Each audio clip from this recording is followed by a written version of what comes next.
Meu nome é José Guilherme Silva e vou falar sobre o que é Access Point e a sua importância no Wi-Fi.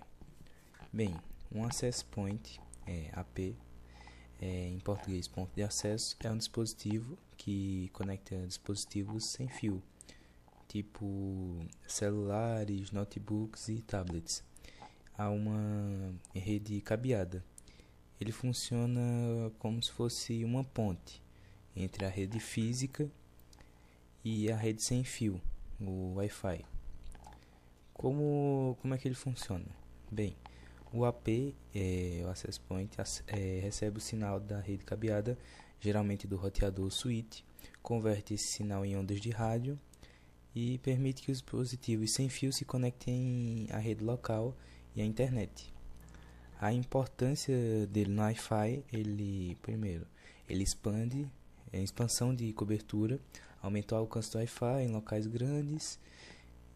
Segundo, melhora de desempenho. Ele permite que vários usuários se conectem de forma mais estável, sem sobrecarregar apenas o roteador. Terceiro, escalabilidade. Em empresas, escolas e ambientes públicos, vários APs podem ser instalados para atender centenas de usuários. Quarto, mobilidade. O usuário pode se deslocar pelo ambiente e trocar de AP automaticamente sem perder conexão. Quinto, segurança. Muitos APs permitem configurar autenticação e criptografia avançadas para proteger a rede. Em resumo, o Access Point é essencial para criar redes Wi-Fi de qualidade, especialmente em locais grandes ou com muitos dispositivos conectados. E é isso. Download, de recarga, muito maior do que a 2.4 GHz. Só que ela tem um menor alcance e penetração, ou seja, ela tem dificuldade em atravessar parede, em atravessar móveis. Então, tipo, é bom para algo que está, por exemplo, eu colocar em um computador que o roteador está em cima dele, ligado no fio. Aí é bom, serve esse 5.0 GHz. E ela é menos inteligente, ou seja, ela é menos interferência. Ela tem menos congestionamento e interferência, pois menos dispositivos operam nessa banda, ou seja, ela vai ficar menos carregada comparado com a 2.4 GHz, o que vai dar uma velocidade maior para ela. E, por exemplo, um exemplo de onde ela seria bom no streaming. Por exemplo, se eu quiser ver um vídeo em 4K, jogar online, jogos online, fazer uma videochamada com meu amigo, com ambientes com muitos dispositivos modernos, que é uma desvantagem do 2.4 GHz. Então, você tem que saber de acordo com o que você quer, aí você escolhe e vê qual é o melhor para a sua necessidade. Então você compara os dois e vê qual é o melhor. Boa tarde, me chamo Lucão Alexandre e vou falar sobre a interferência na rede Wi-Fi. A interferência é uma degradação do sinal que atrapalha o envio de dados na rede, né? Seja porque as ondas estão sendo barradas por alguma barreira ou tá com algum problema no sinal. Essas interferências podem ser causadas por colisões, retransmissões ou perda de dados, que vai acabar afetando o usuário. Um tipo de comum disso é narrowband, que é um sinal forte, mas ele tem uma faixa limitada. E uma wideband é uma Wi-Fi que é tipo em toda a área. Imagina um galpão gigante, tá ligado? Ele pode ter uma certa interferência justamente por ser muito grande e as ondas não conseguirem chegar. Bom, eu também vou falar sobre a diferença entre alcance de transmissão e alcance de interferência, tá? Para poder esclarecer o citado anteriormente sobre o wideband. O alcance de transmissão é uma distância máxima que um dispositivo consegue que recepcionar sinais. Então, por exemplo, uma rede de 2.4 GHz tem a tendência de viajar mais longe as ondas. E consegue também atravessar mais barreiras, como parede, móveis, com mais facilidade. O alcance da interferência é uma área mais ampla, com outros dispositivos que são conectados que podem ser afetados. O mesmo exemplo daquele galpão que eu falei, se for uma rede que não tem uma capacidade de pegar muito longe, e você está em um galpão muito grande, e pode causar interferência justamente por não estar chegando. Ou também por causa de imóveis, paredes no caminho. Isso também pode atrapalhar no alcance da rede Wi-Fi. Agora, Mikael vai explicar a diferença entre 2.4 GHz e 5 GHz. Vou falar agora sobre algumas questões aqui, tá? Em relação à interferência. Primeira questão. Sobre a característica da banda 2.4 GHz, assinale a alternativa correta. Letra A. Apresenta maior velocidade, porém menos alcance em barreiras. Letra B. É menos suscetível a interferências por operar em uma faixa menos congestionada. Letra C. Oferece maior alcance e interferência. Não, perdão. Oferece maior alcance e penetração, mas com menor velocidade e maior sustentabilidade em interferências. Ou letra D. É recomendado exclusivamente para streams em 4K ou jogos online. Bom, a alternativa correta nisso aqui é a letra C, tá? Porque a banda de 2.4 GHz tem um maior alcance, mas ela tem uma velocidade menor em comparação a 5.0 GHz. Um exemplo de aparelhos que atuam nessa frequência são micro-ondas, telefones sem fio ou Bluetooth, principalmente Bluetooth, né? Bom, vamos para a segunda questão agora do FFC do Banco do Brasil. Um usuário deseja realizar videoconferências em alta definição e jogos online sem quedas. A escolha mais adequada de banda Wi-Fi é 2.4 GHz devido ao maior alcance, 5.4 GHz devido à maior velocidade de interferências, 2.4 GHz devido à incompatibilidade com dispositivos antigos, ou letra D, qualquer uma das bandas, pois ambas apresentam a mesma performance.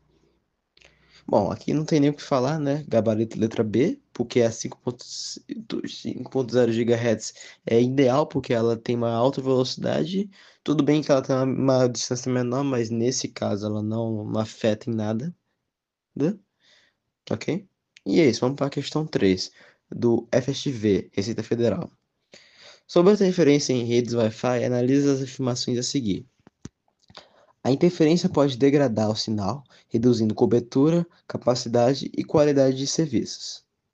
QoS e qualidade de serviço. Narrowband refere-se à interferência em todas as bandas, afetando todas as frequências. Wideband refere-se a um sinal forte em uma faixa limitada.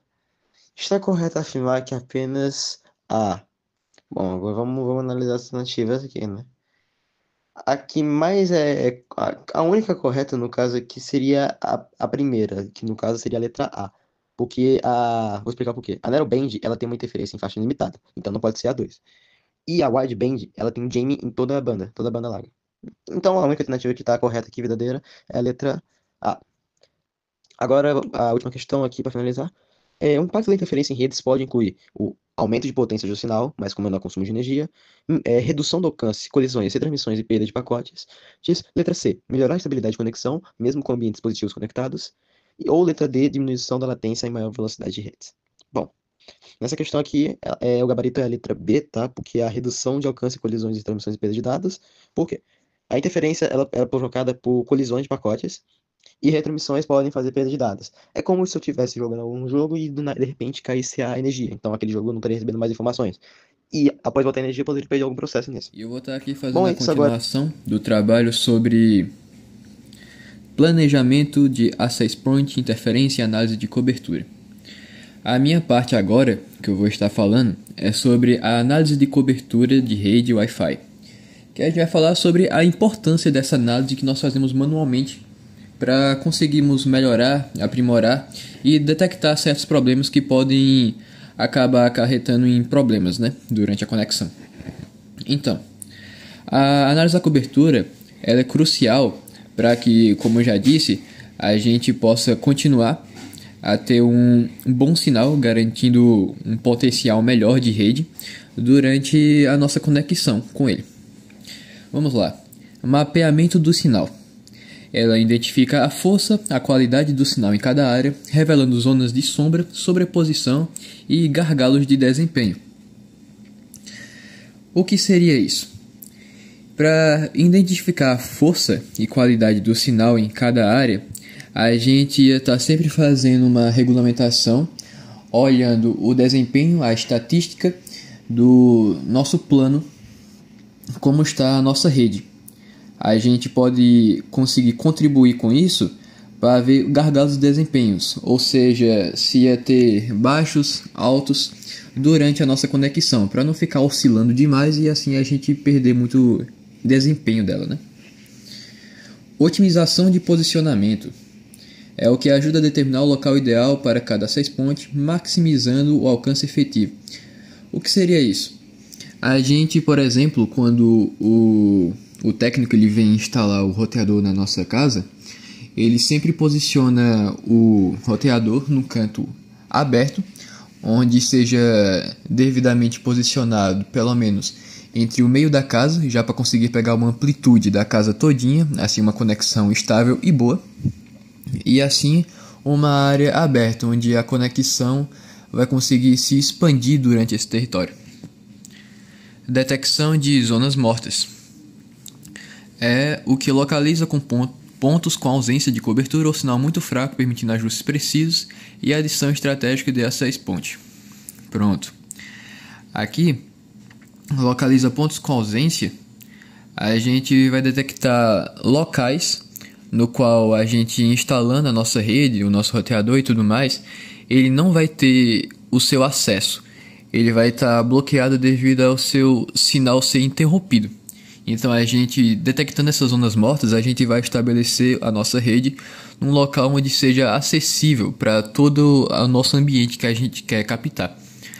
E isso vai facilitar muito no desempenho da rede no local, para a gente conseguir habilitá-la, por assim dizer, né? Planejamento de capacidade é o que prevê o tráfego e número de usuários. A gente sempre vai analisar bem o nosso limite, o tudo mais, o planejamento, para a gente conseguir definir uma quantidade boa para que consiga deixar a rede estável. A gente não vai conseguir colocar uma rede que ela tem uma capacidade de 5 pessoas, vai conseguir ter uma rede estável, colocar 10 pessoas ou mais. Então a gente vai definir um limite, vai uso de senhas e tudo mais, definir um limite no próprio roteador, né? A capacidade que vai conseguir suportar a rede. Então, com essa análise aqui, a gente vai para as nossas perguntas. Primeiro, no contexto da análise de cobertura de rede Wi-Fi, a prática de mapear o sinal em diferentes áreas de um ambiente tem como principal objetivo: a. Aumentar a velocidade da internet por meio da compreensão de pacotes. B. Identificar zonas de sombra, sobreposição de sinais e gargalos de desempenho. C. Reduzir o consumo de energia dos dispositivos conectados. D. Garantir que apenas dispositivos modernos se conectem à rede.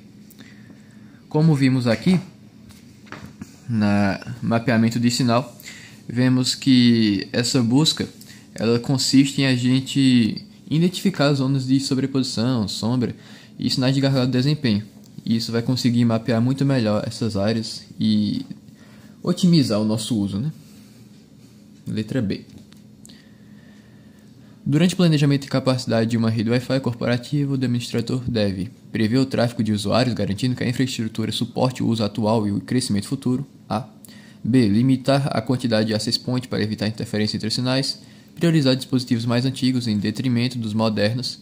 D. Eliminar a necessidade de balanceamento de carga entre access point. Pronto. Como vimos aqui, letra A.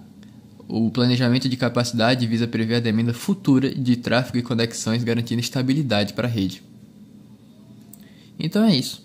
É uma revisãozinha mais explicando sobre como é que funciona o nosso... a gente conhecer como é que vai funcionar a otimização, a gente manualmente olhando, detectando para conseguir estabelecer o melhor plano, a melhor condição de internet de rede para o nosso uso. Então é isso. Valeu!